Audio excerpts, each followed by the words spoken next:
UW La Crosse sports management professor Kevin King joins us now. Kevin, you've had 10 years of experience in PR, including with the Vikings. Yes, absolutely. So you're the perfect guy to talk to about this. Yeah. Thanks for having me. Were you surprised with some of the actions? Let's start specifically with last night deactivating Adrian Peterson again. I was a bit surprised that they deactivated him based upon that they had, or deactivate him based upon that they said that they were going to reactivate him back at the beginning of the week.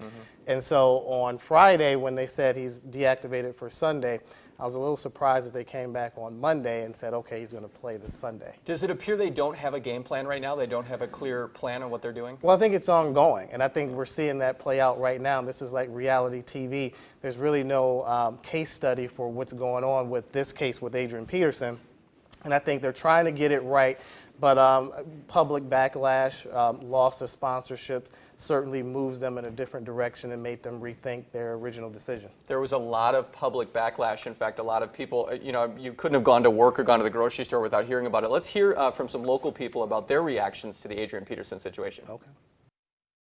I think it should be something that they're banned from completely. Like, I don't even think it should be an option. It definitely changes my opinion a little bit.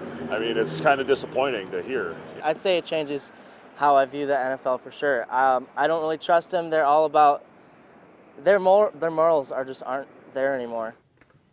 Is that what this all boils down to? Is these teams trying to protect their image and keep their fans? Well, absolutely. I think, they have a relationship with Adrian Peterson. They've invested time, money, and energy into him, and so you want to give him the benefit of the doubt and to support the player.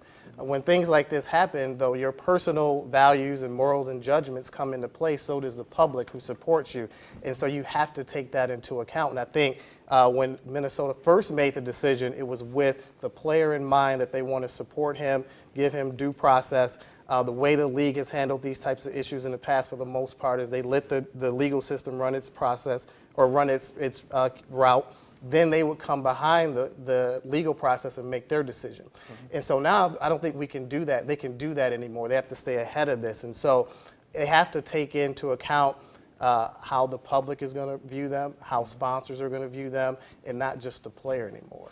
Why can't they do that anymore? What is so different about these two situations? Is social media driving this change? Yeah, I think so. I mean, you have a lot more opinion who can voice their opinions, and you have a lot of different platforms for people to voice their opinions, and those opinions can get heard, whether it's on Twitter, Facebook, ESPN, CNN. I mean, it's a 24-hour news cycle. You have a lot of talking heads, and so you start to hear that chatter. And even though you're behind closed doors and you're trying to make the best decision, you can't help but hear what your fans are saying and how they either support what you're doing or they don't support what you're doing. And I think that moves people in a different direction, whether they want to admit it or not. A lot of people have been sitting back scratching their heads watching what the NFL and what the Vikings have been doing. You work in PR. Have you been sitting back the last few days and thinking, what are they doing right now? Yeah, it's just inconsistent messaging.